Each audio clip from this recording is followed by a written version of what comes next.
오늘 두 절 말씀으로 요약이 됐는데요. 사실은 수가성 여인에게 우리 주님이 주시는 말씀이에요. 그런데 이 말씀을 하시기 전에 이렇게 이야기를 합니다.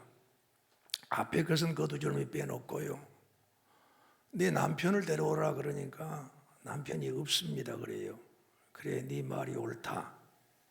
너가 5 남편을 같이 살았는데 지금 6번째에 하는 남편도 네 남편이 아니다. 그러니까 깜짝 놀란 거예요. 그러면서 이 여인이 예배에 대한 이야기로 갑니다. 우리는 이 산에서 예배드리고 당신들은 예루살렘에서 예배드린다고 합디다. 이렇게 이야기를 하니까 예수님께서 이 산에서도 말고 예루살렘에서도 말고 아버지께 예배할 때가 오나니 그랬습니다. 바로 이때라. 그 말은 뭔 말이에요? 이 예배가 이제는 장소적인 그러한 의미성이 있는 것도 아니고 또 의식적이고 또 형식적인 이러한 예배만이 아니고 실제로 하나님 아버지께 예배드릴 때가 온다는 거예요. 그러면서 지적했던 이런 지적을 합니다. 너희는 알지 못하는 것을 예배하고 우리는 아는 것을 예배하나니 그랬어요. 이게 중요하거든요.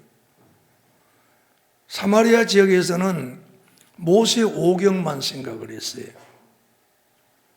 그런데 유대는 모세 오경만이 아니죠. 예수님께서 오실 당시가 되니까 모세 오경 또 시가서 선지서를 다 믿고 있는 거예요.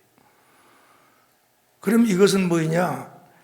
우리 하나님께서 구속의 은혜를 입히시기 위해서 그 아들 예수 그리스도를 보내기를 원하는 모든 예언과 그리고 모든 하나님의 계획이 구약 성경에 다 들어있는데 이것을 놓친 거예요, 사마리아 지역은.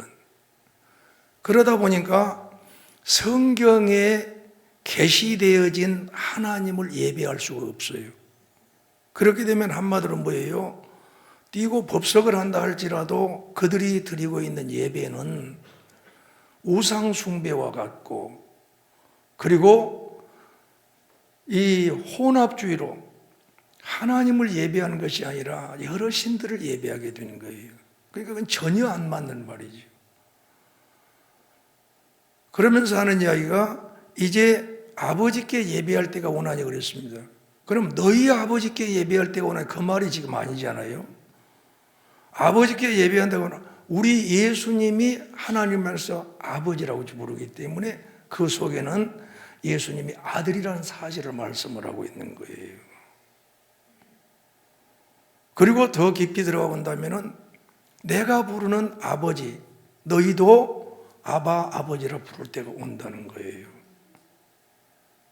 그때 어떤 예배를 드리게 되느냐? 영과 진리로 예배드릴 때가 온다는 거예요. 바로 하나님은 이렇게 예배한 자들을 찾으시니라. 아멘. 자들이기 때문에 교회예요. 그래서 하나님이 찾으시는 성도들 이렇게 할 수도 있지만 하나님이 찾으신 교회란 타이틀을 붙였던 이유가 복수이기 때문에 그렇습니다. 예. 그럼 오늘 이 말씀 앞에 진지하게 한번 좀 생각해 볼 필요가 있어요. 예. 이 하나님 앞에 예배 드린다는 것은 하나님의 형상으로 되어진 인간만 할 수 있는 거예요.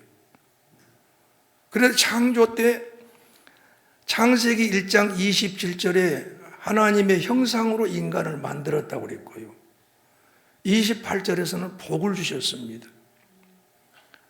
그러한 인간을 6째 날 창조하시고 그리고 7째 날 인간이 첫 번째 맞이하는 날이 안식일이에요. 이 날이 창세기 2장 3절에서는 안식일이에요. 이 안식일은 거룩하고 복된 날로 지정된 날이에요. 인간이 하나님을 향해서 예배드리는 날이에요. 모든 피조물들이 찬양하며 우리 주님의 그 이름에 경배를 드리는 그러한 날이에요. 모든 하는 일들을 다 쉬어놓고 오로지 주님 앞에 예배에 집중해야 되는 날로 정하신 거예요. 그런데 3장에서 하나님 떠나버리잖아요. 왜요? 죄가 들어오게 되니까. 죄가 들어오게 되니까 어떻게 됐어요? 에베소 2장 1절에 있는 말씀대로 죄와 허물로 죽었던 너희를 살리셨도다. 말은 하나님과 분리현상이 일어나고, 그러니까 예배자가 될 수가 없죠. 그런데 다시 우리 하나님께서는 약속을 하셔서 여자의 후손을 통해서 구원하시기로 약속하니까 오실 메시아를 아담과 하와도 믿는 거예요. 그걸 더 철저하게 믿도록 하기 위해서 창세기 3장 21절에 동물을 잡아서 그 가죽을 옷을 입혀준 거예요. 그리고 쫓겨냈잖아요. 그러면서 제일 먼저 4장에서 온 것이 뭐냐면 예배단 말이에요. 예. 그래서 그 예배에 가인과 아벨의 예배가 가장 먼저 등장됩니다. 그럴 뿐만 아니라 이제 예수 그리스도를 믿는 성도들에게 가장 먼저 주신 것이 뭐겠습니까? 왕같은 제사장으로 세운 거예요. 그래서 베드로전서 2장 9절에 왕같은 제사장으로, 한마디로 예배자로 출애굽시키려고 했을 때도 제일 먼저 말씀한 거예요. 모세야, 가서 내 백성 구해라. 그러면서 3장 12절에 그 백성, 내 백성을 구하여 낸 후에 이 산에서 나를 섬기리니 내가 너를 보낸 증거니라고 말해요. 구원을 시켰던 그 목적이 예배자로 세우려고 한 것이다 그 말입니다. 할렐루야. 예배자로. 그래서 5장 1절에서부터 시작을 해가지고 7번씩이나 내 백성을 보내라. 그러면 저들이 광야에서 나를 섬기리라, 예배하리라. 세상의 사람들은 많지만은 한 사람도 나를 예배하는 사람이 없다. 원래 예배자로 창조를 했는데 죄로 인해 다 떠나버렸다. 그런데 이스라엘 백성들, 아브라함을 부르셔서 이스라엘을 만드신 하나님은 바로 예배의 나라로 만드는 거예요.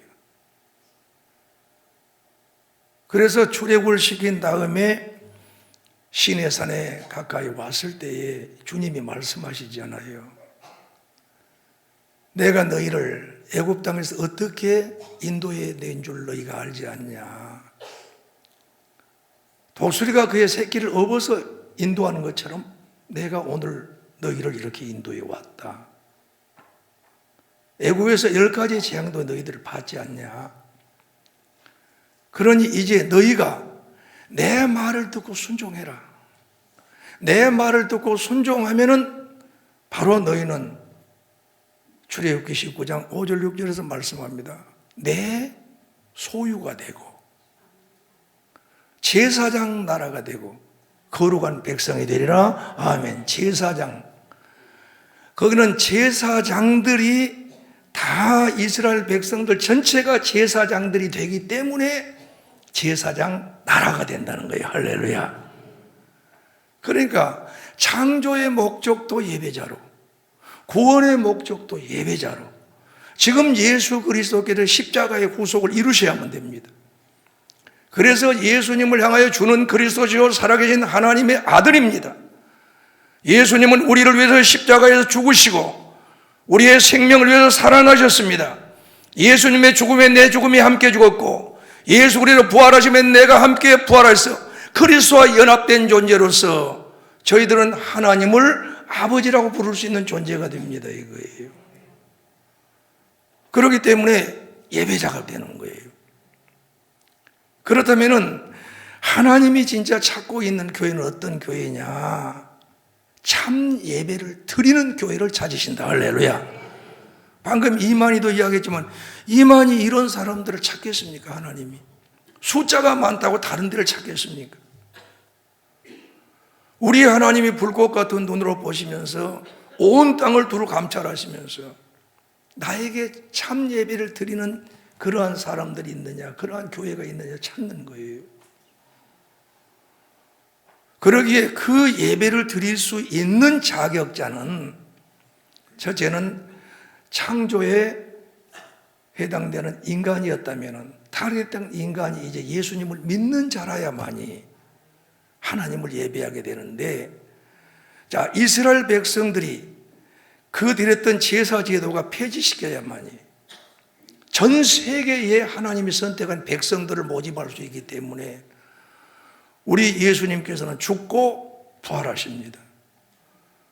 그리고 승천하셔서 성령님을 보내주십니다. 그러므로 이제는 제사를 드리는 것이 아니고 복음을 전하게 되면은 그 복음을 믿는 순간에 그리스도와 연합을 이루는, 그리고 우리 모두 성도들은 믿는 자가 다 한 지체가 그리스도 안에 지체가 되고 하나님의 상속자가 되고 그리고 하나님의 모든 언약에 참여하는 자가 되기 때문에 이것을 에베소서 3장에서는 잘 밝혀주고 있는 거예요. 그러니 누가 복음을 전하면 그 복음을 믿습니다. 그러면 이 복음 자체가 진리다는 말이에요. 진리가 선포되는 순간에 하나님의 성령님은 역사합니다. 그렇기 때문에 진리가 선포되는 가운데에 선택한 백성으로 하여금 성령님께서 만나주심으로 인해서 우리가 거듭나게 되는 거예요. 하나님의 진리가 없고 하나님의 성령의 강력한 역사가 없으면은 우리는 예수님을 믿을 수가 없습니다. 그렇기 때문에 우리는 진리가 믿어지게 될 수 있도록 성령님이 역사하기 때문에 영과 진리로 예배할지라는 뗄 수가 없는 하나된 모습인 걸 볼 수가 있어요. 그래서 하나님의 진리를 성령으로 믿게 만들어서 그 성령이 우리 안에 내주에 계신단 말이에요. 그래서 그 영으로 그리고 하나님의 진리를 따라서 살아가는 거예요. 그러면서 제7일째 되는 날 예배 자리에 나온 거예요. 그럼 예배 자리에 나올 때는 믿는 것은 개인적으로 믿었어. 그럼 믿음과 동시에 우리는 예수 그리스도 안에서 한 지체가 되는 거예요. 몸이 되는 거예요. 그래서 주님이 부르신 것은 너 한 사람 부른 게 아니에요. 하나님의 새 가족 전체를 부르는 거예요. 그래서 이 예배는 혼자 나온 것이 아니고 하나님의 자녀가 전체 나온 거예요. 이게 예배예요. 그렇기 때문에 무슨 예배가 나와도 좋다 안 나와도 이게 아니에요. 우리가 개인적으로 구원받지만 구원받은 순간에 우리는 한 가족이 된다는 말이에요. 주님이 부르신 것은 가족을 부르신 거예요. 그렇기 때문에 새하늘과 새 땅은 전체가 다 하나님을 아버지로 모시는 예배 공동체가 되는 거예요. 그래서 우리의 예배의 가장 아름다운 모습의 본은 요한계시록 4장과 5장이에요. 천상의 예배예요. 천상의 예배. 거기에 24장로가 앉아 있습니다. 하나님은 보좌에 앉아 계시고 그 주위에 24장로가 보좌에 앉아 있다고 그랬어요. 그러니까 예수님을 믿는 성도들은 바로 왕이에요, 왕. 왕과 같은 존재들이에요. 그래 보좌에 앉는 거예요. 그러면 24장로는 구약의 12지파의 대표자요, 신약의 12사도의 대표자이기 때문에 예수 그리스도를 믿는 모든 총수를 보여주고 있는 거예요. 그러기에 우리의 예배는 한 사람 두 사람 그게 필요한 것이 아니라 예수님을 믿고 등록이 되어지는 그러한 성도들 전체가 다 나오기를 주님이 그렇게 기다리고 있다는 사실을 믿으시기 바랍니다. 이 생각이 바꿔지게 되면은 안 나온 사람을 찾아가서 나오게 만드는 것이 우리가 해야 될 일이란 말이에요. 자, 그러면 이 예배를 영과 진리로 드리라 했단 말이에요. 그러면 예배는 성공할 수도 있고 실패할 수도 있어요. 그런데 예배의 실패자는 인생을 실패하게 되어 있습니다. 예배의 성공자는 어디 가서 성공합니다. 저는 막 확실한 거 하나 있습니다. 생기기는 이렇게 못생겼어도 말씀을 믿습니다. 말씀을 믿기 때문에 하나님 나를 책임져 준다는 사실을 나는 확신하는 거예요. 그렇기 때문에 두렵지 않은 거예요. 예. 이렇게 어마어마한 예수 믿는 성도의 최고의 특권 중에 특권이 하나님 앞에 예배 드릴 수 있는 거예요. 영광 중에 영광 예배라는 말이에요. 그러면은 실패한 자가 누가 실패했습니까? 가인 실패하지 않아요. 가인이 예배에 실패하니까 자기 자신도 하나님이 안 받아주고 그 예물도 안 받아주는 거예요. 예배에 실패해버리니까 예배의 성공자인 친형제를 미워하는 거예요. 기회를 봐가지고 돌로 쳐서 죽인 거예요. 여러분, 주일날 나와서 목사님을 중심으로 예배에 실패하는 자들이 교회를 다 어렵게 만든 거예요. 여러분이 한번 지켜보세요. 은혜 받은 자가 교회에서 소리낸 자는 단 한 번도 없어요. 이건 내가 우리 부목사님한테 물어. 그래요, 안 와요? 목사님하고 예배를 드리고 춤을 추고 예배를 드린 그 사람은 일평생 교회 문제거리가 안 돼요. 그런데 예배에 실패한 자는 얼굴 색깔부터 변하는 거예요. 성격적입니다. 가인아, 네 얼굴 색깔이 왜 이렇게 변했느냐 말이에요. 예? 그러면서 그 죄를 회개하도록 만들지만 회개하지를 않습니다. 그리고 결국은 누구를 죽입니까? 친형제인 아벨을 죽이는 거예요. 그러나 아벨은 죽은 것이 아니고 영원히 살아서 하나님의 천국에 있음을 믿으시길 바랍니다. 그래서 예배에 대해서 이야기가 나오면 아벨이 나오는 거예요. 멋있잖아요. 가인이 그럼 왜 실패했느냐? 믿음으로 예배를 드리지 않았어요. 제사를 드리지 않았어요. 그리고 그는 악한 자에게 속했다 그랬습니다. 지금도 마찬가지입니다. 영과 진리로 예배를 드리고 싶어도 교회만 나온 자는 예배가 안 되는 거예요. 예수님을 믿는 자라야만이 예배가 된다는 사실을 믿으시기 바랍니다. 그렇기 때문에 이 예배의 성공자와 이 실패자는 엄청난 차이가 있는 거예요. 여러분, 제사 제도를 통해서 보면은 너무 잘하는 거예요. 레위기서 9장에서는 그 제사에 성공합니다. 누가? 아론이. 왜 성공해요? 우리 하나님께서 말씀하신 대로 제사를 드리기 때문에 성공하는 거예요. 이거 이 진리로 드린 예배는 성공한 거예요. 그런데 십장에는 나답과 아비후는 다른 부를 드린 거예요. 진리를 떠난 예배를 드린 거예요. 하나님의 불이 나와서 모든 것들을 사른 것이 아니라 두 사람을 즉사시킨 거예요. 예배의 실패자 살았다고 생각하면 안 되는 거예요. 그렇기 때문에 우리 신약에서도 예배에 실패하기 시작하면 이 비실비실 사람이 그렇게 됩니다. 힘이 없습니다. 그러면서 결국은 쓰러지기 시작한 거예요. 그런데 힘이 없다가도 주님을 사모하고 나와가지고 예배 드리는 가운데 하나님의 성령의 충만함을 받으시면 뛰기 시작을 하는 거예요. 예. 이렇게 다른 거예요. 새 생명의 역사는 다른 거예요. 그렇다면은 정말 우리가 예배에 성공해야 될 거 아니냐 그 말이에요. 예배에 성공하려면 어떻게 성공해야 되냐? 영과 진리로 드리라 그 말입니다. 영과 진리로 드린 예배가 어떤 예배냐? 구원받는 하나님의 백성이 살아가는 삶도 영과 진리로 사는 거예요. 하나님의 성령의 인도를 받으면서 하나님의 말씀에 순종해서 사는 삶이 6일 동안 살다가 7일째에 딱 들어오면서 하나님 앞에 영으로 진리로 예배를 드리는 거예요. 이것을 정리를 한번 해본다면 이런 것이 되는 거이죠.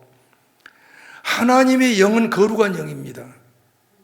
그렇기 때문에 예배 자리에 나오면서 하나님의 사람은 자기 자신을 돌아보는 거예요. 내가 혹이나 범죄한 것이 없는가?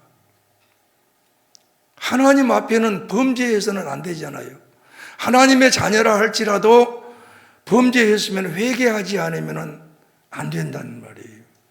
그래서 교회에 나오기 전에도 회개하면서, 나와가지고도 회개하면서.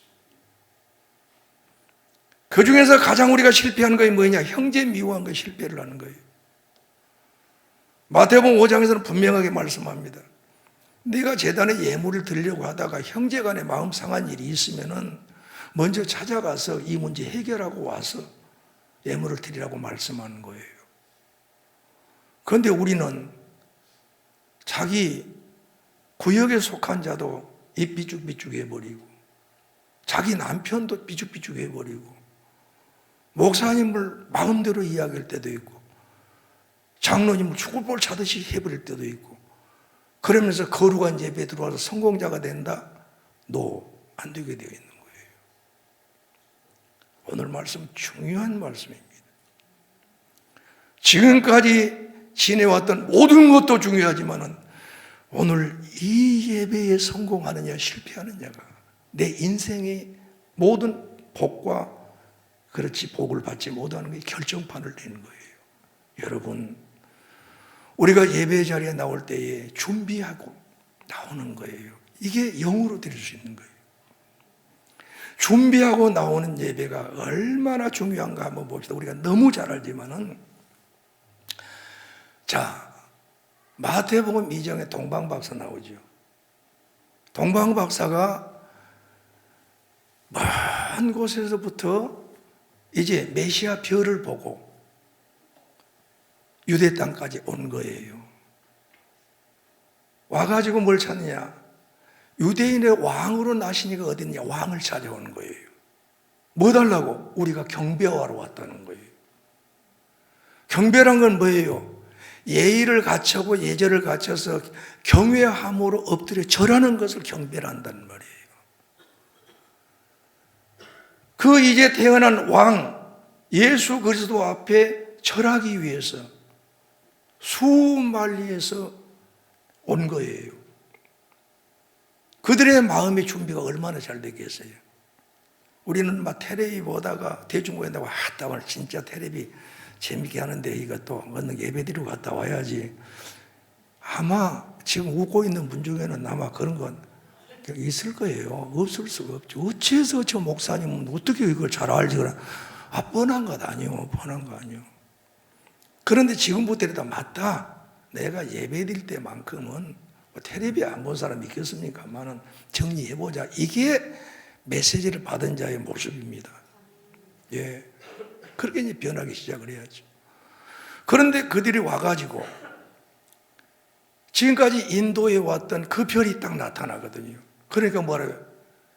기뻐하고 또 기뻐했다고 말이에요. 왕을 만나기 위해서 예배 자리에 나온 자의 자세가 준비된 자세, 그리고 감사의 마음, 기쁨으로 나온 것을 믿으시기 바랍니다. 이것이 시편 100편에서는 아주 말씀을 잘 주고 있지 않아요? 기쁨으로 하나님 앞에 나아가며 감사함으로 하나님 앞에 나아가서 하나님 앞에 영광을 돌리는 거예요. 그래가지고 그가 들어옵니다. 들어왔는데 보니까 지금 아버지도 있고 어머니도 있고 누구예요? 우리 예수님의 이제 육신적인 아버지 어머니가 있죠. 그러나 경배는 누구한테 드리냐? 아기 예수님한테만 드린 거예요. 무릎을 다 꿇고 그 아기를 향해서 예배 드리는 거예요.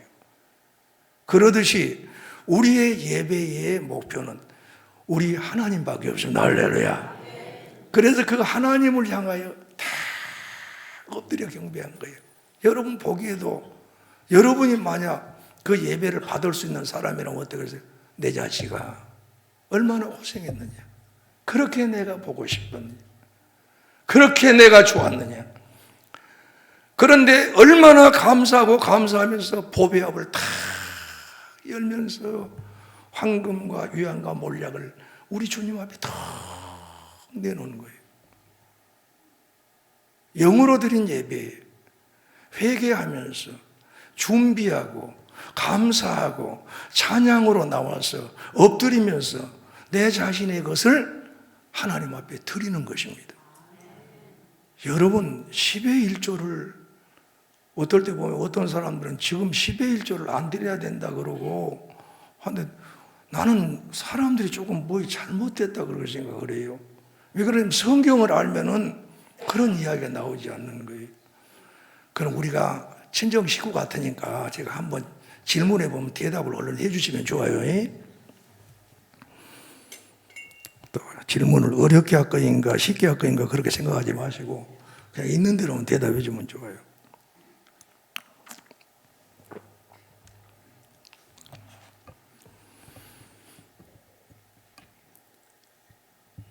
하나님께서 우리에게 지금 원하는 것이 있단 말이에요. 원하는 것이 있는데 분명하게 이제 예배드리러 이렇게 와. 예배드리러 오는데 10의 1조를 준비해서 가려고 하니까 옆에 있는 집사님 하는 이야기가 지금도 10의 1조 드리요. 그러니까 뭔 소리요? 그러니까 아니 지금 신약 시대인데 10의 1조를 드려? 그거 다 구약에서 했던 거 아니에요? 맞다? 틀리다? 왜 틀리다? 그냥 왜 틀리다 그러면 전라도 지역에는 거시기 그러면 그냥 맞아버려요. 그냥 알아먹어요. 거시기.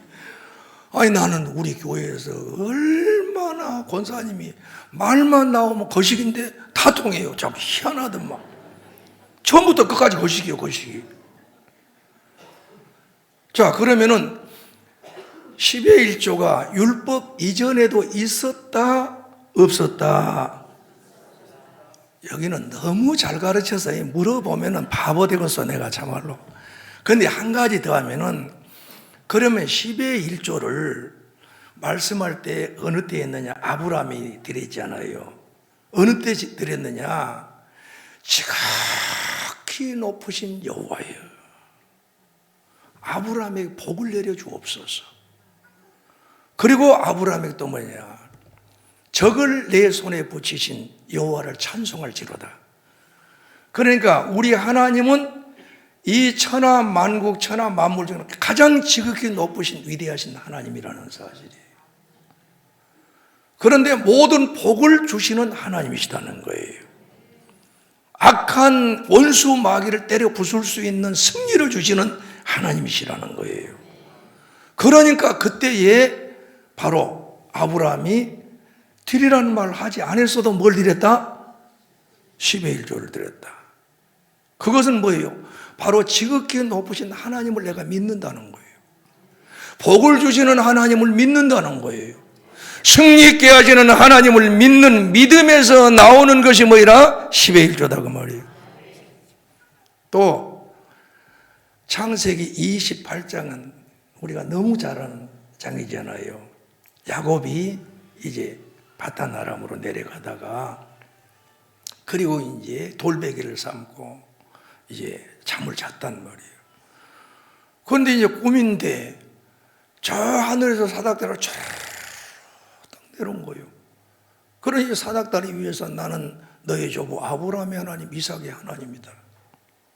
야곱아, 두려워하지 마라. 네가 어디로 가든지 내가 함께 해주겠다. 네가 반드시 이 땅으로 다시 돌아오도록 내가 지켜주겠다. 그러고 이제 아침에 딱 일어나가지고 딱 생각하면서 하나님이 여기 계신 줄 내가 미처 몰랐네 그랬어요. 그러면서 여기는 하나님의 천국의 문이라고 그러는 거예요.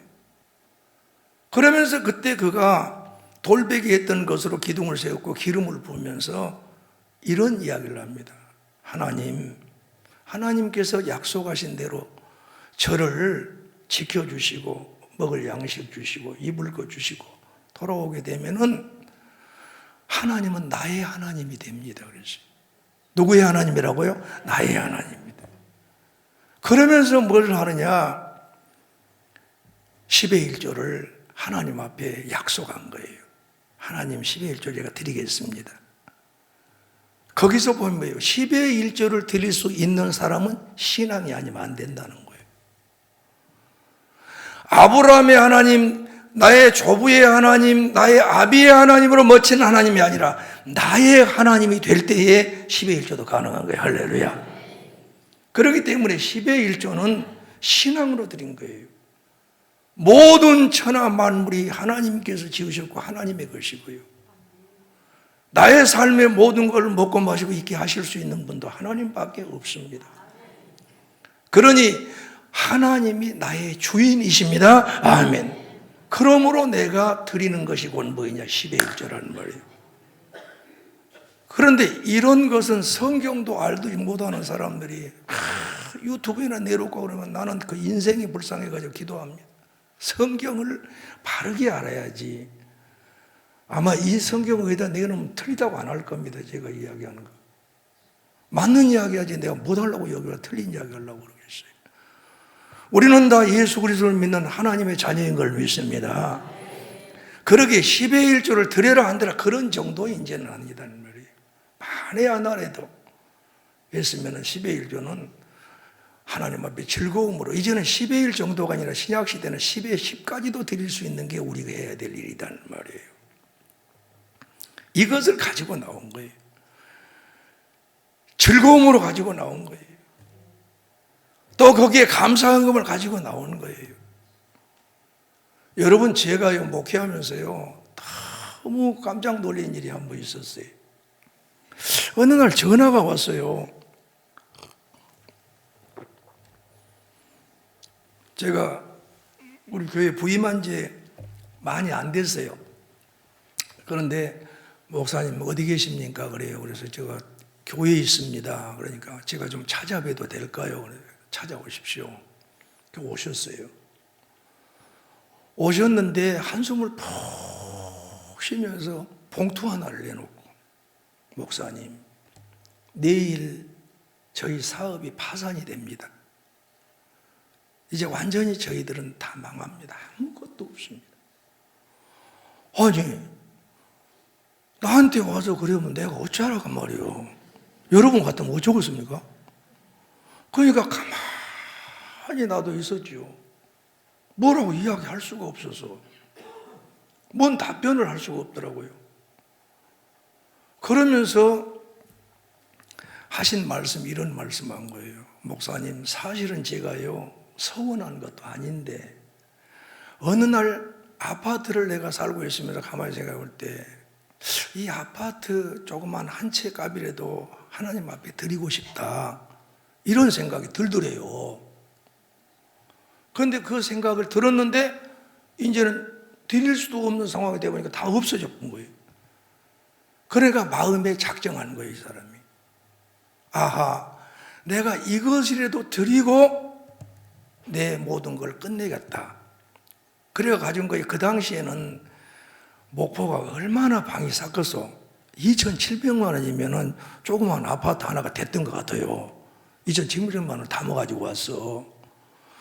그래가지고 그 돈을 딱 내놓는데 내가 보는데 참 기가 막혀서 지도 울고 나도 울고 그리고 기도하는 거예요. 하나님, 우리 주님을 사랑하셔서 가지고 온 이 물질에 축사해 주셔서 사업을 망하지 않게 하시고 하나님의 살아계시며 산 증거를 좀 보여주십시오. 지도 울고 나도 울고 한참 울고 기도하는 거예요. 지금까지 안 망했습니다. 10의 1조 굉장히 많이 냅니다. 네, 지금까지도 예배 빠져본 일이 없습니다. 말이 없습니다. 예. 그리고 목사님, 우리 리모델링 이거 봤잖아요. 리모델링 하려고 했을 때 또 그분이 새벽에 강대상에 이제 기도해 주라고 올라오셨더라고요. 그러면서 봉투 2개를 줘요. 그래서 내가 기도하고 그때 내가 그냥 챙겨가지고 집으로 갔어요. 예, 집으로 갔는데 그 성경 속에가 이제 따로 바깥에가 있으니까 내 아내가, 사모님이 펴봤던 모양이에요.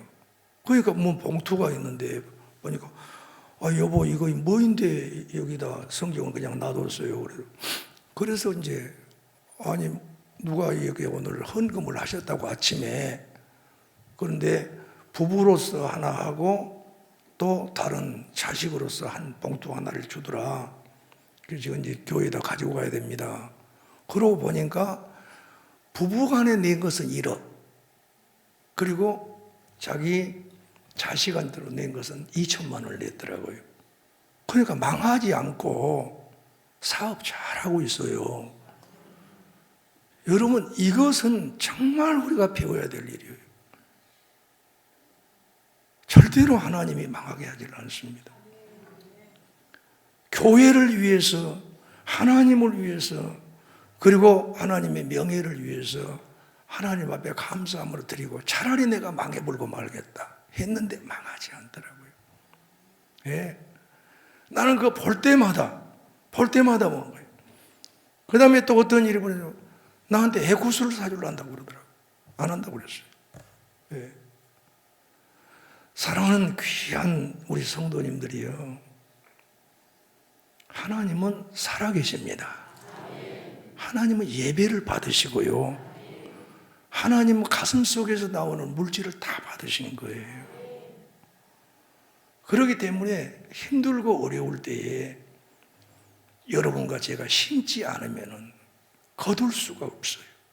코로나19 때 오히려 더 잘 심으시기를 바랍니다. 눈물을 흘리며 씨를 뿌리는 자는 반드시 기쁨으로 그 단을 거둘 수밖에 없도록 만드시는 분이 하나님이시다. 왜요? 사랑하기 때문에. 그래서 예배 자리에 나올 때 영으로 드리라고 말은 이 마음의 준비를 잘해서 영적인 관리를 잘하면서 죄를 회개하고, 그리고 내게 주어진 것에 대해서 준비하면서 무엇보다도 주의 그 품성과 그리고 주님이 하시는 사역을 높이 올리는 찬양을 드린 거예요.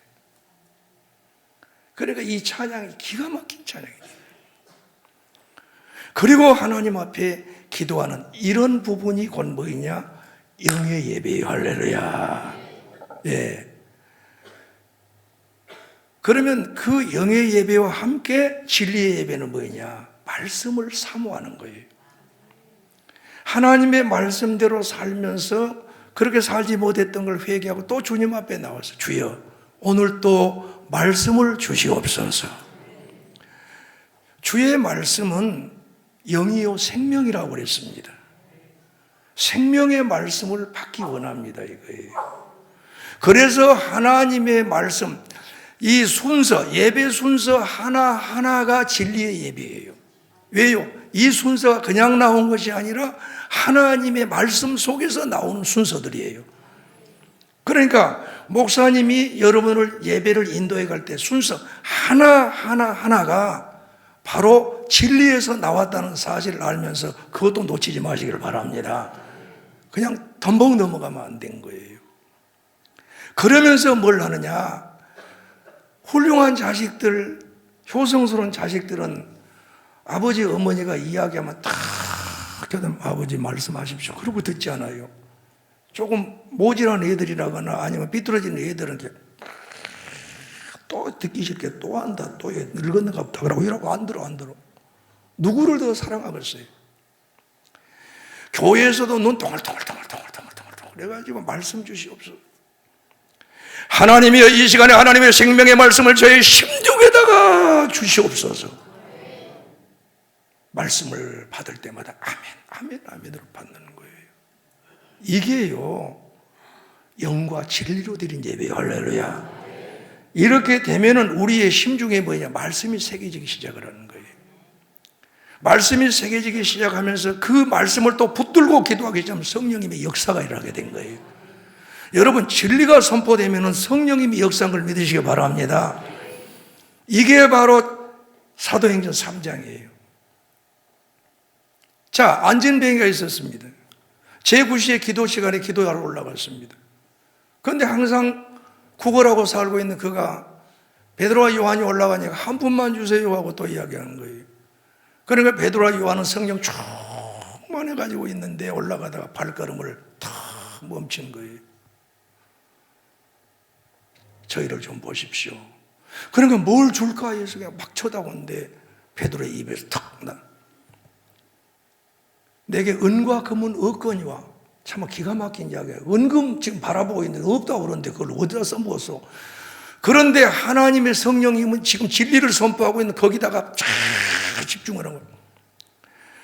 내게 은과 금은 없거니와 내가 가지고 있는 것으로 내게 주는 나사렛 예수 그리스도의 이름으로 걸어라! 라고 명령을 한 거예요. 할렐루야.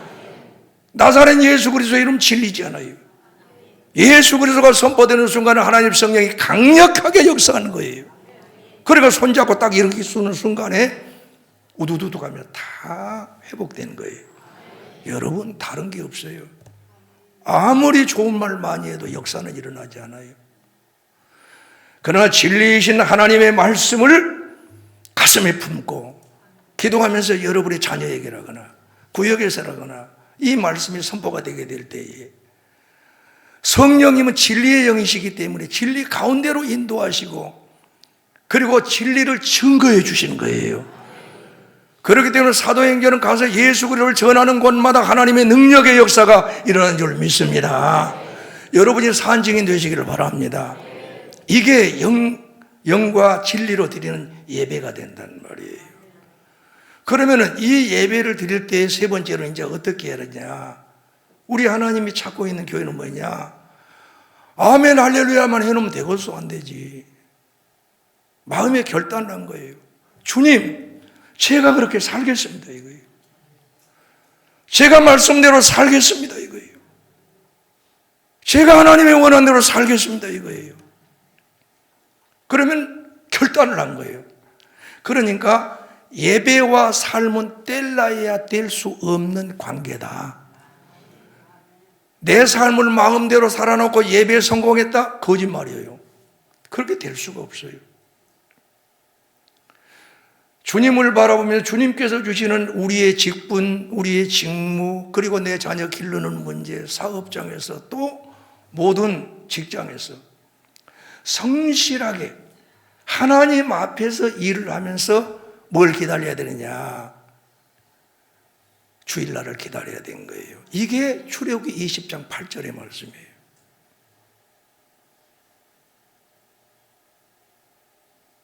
안식일을 기억하여 거룩히 지키라 그러면서 너희가 6일 동안은 비실비실 살으라 그랬습니까? 아니면 열심히 일하라고 그랬습니까? 그러면 열심히 일하라는 거예요. 열심히 일하는 가운데에 주님의 은혜가 발견되고 주님의 능력에 힘이 있고 그리고 주님 때문에 행복한 삶을 살면서 이제 주님이 예배를 받으시는 그날을 사모하는 거예요. 그래서 그날 사모하면서 주님 앞에 준비돼서 나와가지고 있는데 목사님들 다 예배를 인도하는 거예요. 그때에 하나님은 주의 사자를 주님이 세우셨습니다. 우리 귀한 목사님을 통해서 오늘 또 생명의 양식을 주시옵소서.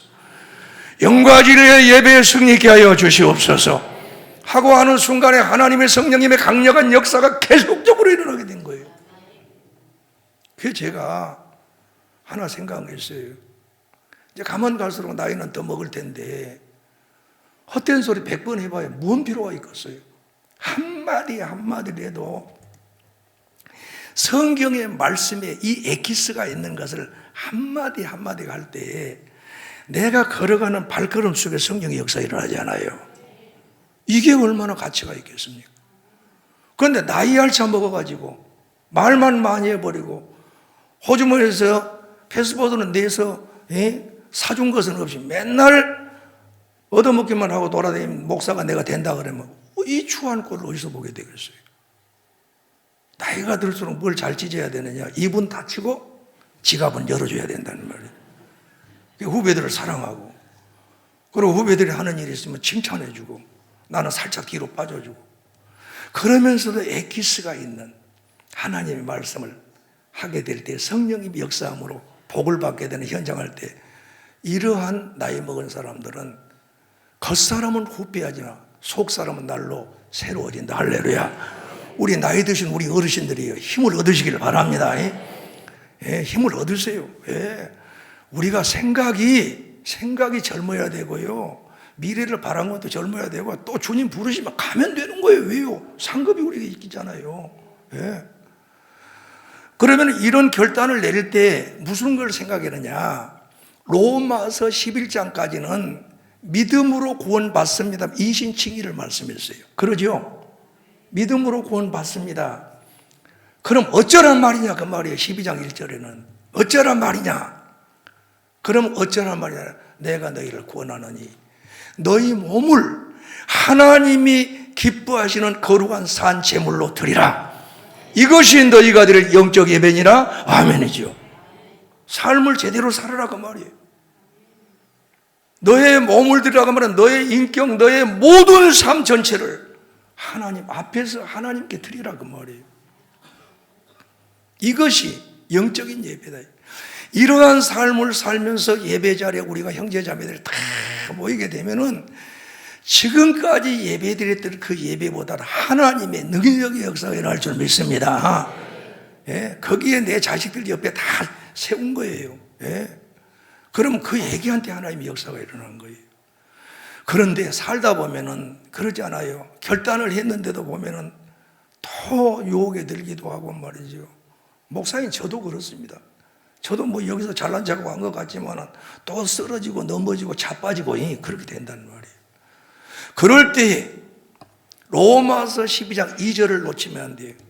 이 세대를 본받지 말고 마음을 새롭게 함으로 변화를 받아 하나님의 선하시고 기뻐하시고 온전한 뜻이 무엇인가 분별하도록 하라. 아멘. 자, 여기가 세상입니다. 이 세대를 본받아 여기에 가까워져요. 여기가 하나님이. 그러면은 세상에 가까워질수록 나와 하나님과의 거리는 멀어지게 된 거예요. 이것이 계속되게 되면은 이건 신앙으로 이제 침체가 된 거예요. 그런데 이 세대는 뭐냐? 우리 하나님을 대적하고 하나님을 없이 여기는, 하나님을 없다 하는 자들의 이 삶이 바로 이 세대의 삶이에요. 그러니까 이들을 본받지 말라고 말이에요. 생각해 보세요. 남자와 여자 없이 어떻게 아기를 낳아요? 그런데 내 가르쳐가지고 국회의원 만들어 놓으니까 한단 소리가 동성애, 동성 혼도해야 된다 그러고 있으면 이게 정신병 환자지 인간이겠냐 그 말이에요. 하나님의 창조의 질서를 다 무너뜨려 버리는데 이게 기뻐하실 일이냐 그 말이에요. 그러니 우리는 어렸을 때부터 아기들을 가르칠 때 진리를 가르치는 거예요. 다른 건 먼저 가르치지 말고 창세기 1장, 2장, 3장만 마르고 닳도록 돌리기 시작하면 창조의 신앙 나오지요. 가정이 나오지요. 남자와 여자를 통해서 가정이 이룬다는 사실이 정확하지요. 하나님이 주시는 놀라운 축복을 받게 되죠. 창세기 1장, 2장, 3장 놓치지 마시길 바랍니다. 어마어마한 거입니다. 창세기 1장, 2장, 3장을 풀 줄 알면 성경 66을 다 풀 수 있는 길이 열린다는 말이에요. 그러니 우리의 살아가는 삶 하나하나가 삶과 예배가 연결이 되어 있다. 그러니 이제부터 우리가 어떻게 해야 된다? 살아가는 삶도 잘 바르게 살면서 달려가고 그러다 보면 또 실수할 때는 하나님 앞에 회개하고 돌아서고 이럴 때 우리가 필요한 건 형제 자매들이라는 말이에요. 서로 간에 위로해 주고 그래 나도 그때 이렇게 넘어졌다. 그런데 이렇게 살아봤더니 주님이 이렇게 복을 주시더라 하면서 같이 간증을 나누고 말이죠. 이게 영과 진리로 드리는 예배인 것을 우리에게 말씀해 주시는 거예요. 자 보세요. 이사야 6장을 여러분 잘 아실 것입니다. 이사야 6장에 이사야가 성전 예배에 참여하는 거예요. 그게 보니까 뭐예요? 하나님의 옷자를 성전에 가득한 모습을 보는 거예요. 그런데 그때의 서랍 천사들이 6날개를 가졌는데 2날개로는 얼굴을 가리는 거예요. 2날개는 발을 가리는 거예요. 그들은 죄가 있는 것이 아니잖아요. 그런데 감히 얼굴을 하나님을 못 보는 거예요. 죄를 짓지 않아도 감히 그 발에가 더러운 거 있을까 감추는 거예요. 그러면서 천사가 해야 될, 서랍이 해야 될 그 사명을 감당한 거예요. 탁 치면서 거룩하다, 거룩하다, 거룩하다. 이게 거룩성, 삼중 거룩성이 여기서 나온 거예요. 만군의 여호와여, 주의 영광이 온 땅에 충만하다. 그러니까 그때 뭐예요? 문지방에 터가 요동하기 시작을 하면서 하나님의 임재가 나타나기 시작을 하는 거예요. 이것을 보고 있었던 이사야가 가슴을 치기 시작해요. 화로다 나요 망하게 되었도다. 나는 입술이 부정한 자요 입술이 부정한 자 중에 거하면서 내가 만군의 여호와를 보았도다. 나는 이제 죽을 일밖에 없다. 그러니까 하나님이 죽인 것이 아니라 숯불을 딱 가지고 와가지고 입에다 딱 지져본 거예요. 너의 악이 죄가 적은 내 죄가 용서받았다. 이게 무엇입니까? 진정한 회개는 주님 앞에 설 때에 나온 거예요. 할렐루야. 하나님의 영광 앞에 내 모습이 드러나게 될 때 주여 용서하여 주시옵소서. 그 죄의 용서를 받고 나니까 주의 음성이 들린 거예요. 주께서 말씀하시는데 그때 음성이 들린 거예요. 예배 자리에 나와서도 마찬가지예요. 주의 영광을 바라보면서 정말 회개하는 심령 속에 목사님을 통해 주시는 메시지가 들리기 시작을 하는 거예요. 내가 누구를 보내며 누가 우리를 위해서 갈고 하는 하나님의 음성이 들린 거예요. 사람은 많지만 하나님의 능력의 그 역사, 우리 하나님의 하시는 일, 예수 그리스도께 하시는 일을 선포할 수 있는 사람이 없는 거예요. 내가 누구를 보내며 누가 우리를 위해서 갈고, 그때에 이사야가 내가 여기 있나이다. 나를 보내소서. 할렐루야. 제가 그 말씀에 은혜 받고 목사 됐습니다. 예. 이거는 뭘 이야기하느냐? 예배의 자리에서도 은혜를 받고 회개, 진정한 회개 속에 뭐가 들어오게 되냐? 하나님의 메시지가 들어오게 되는 거예요. 얼마나 복입니까? 일설에는 톱으로 켜서 주겠다고 하는데 그래도 거기에 대해서 매이지 않고 오직 주님을 증거했던 이사야 선지자, 얼마나 멋있습니까?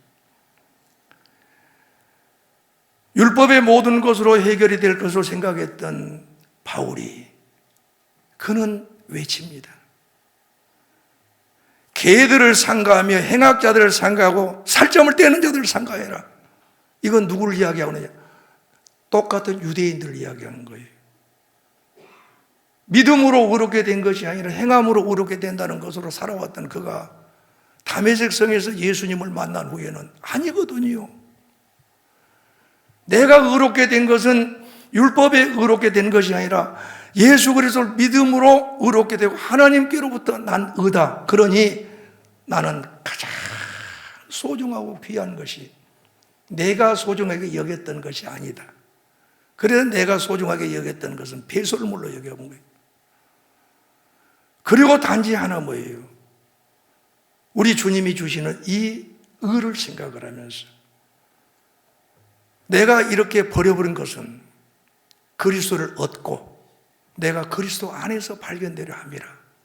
한마디로 내가 구원받고 구원받은 내가 그리스도와 연합되어 사는 것이 내 생명이다.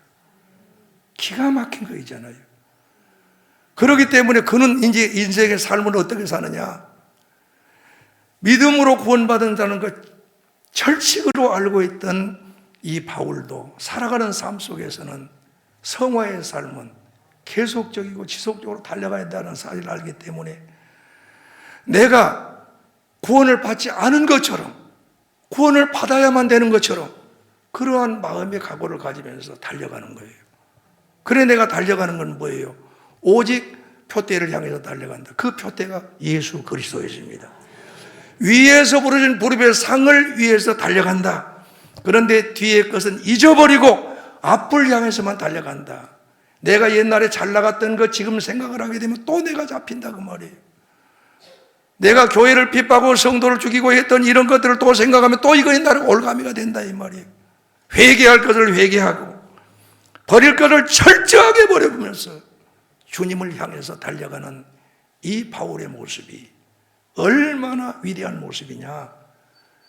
이러한 삶 속에서 바울은 또 예배의 성공자가 되었던 걸 믿으시기 바랍니다. 말씀했습니다. 우리 하나님은 온 땅을 두루 감찰하시면서 정말 하나님을 찾는 자가 있는가를 보시고요. 교회들 중에서도 찾으면서 다 사랑하시지만은 정말 우리 하나님 앞에 참되게 예배하는 이 교회들을 찾고 있고요. 그리고 예배의 성공자가 되기를 원하면서 그 예배를 그러면 어떻게 드릴 걸 원하냐? 영과 진리로 드리는 예배의 교회를 찾고 있다. 그리고 예배 때에 메시지를 통해 나오는 것, 진리를 꼭 붙들고 주여 제가 이거를 하겠습니다 라는 결단을 내리고 삶과 연결이 돼서 하나님께 영광을 돌리는 멋진 예배자들이, 멋진 우리 교회가 되기를 주의 이름으로 축원합니다.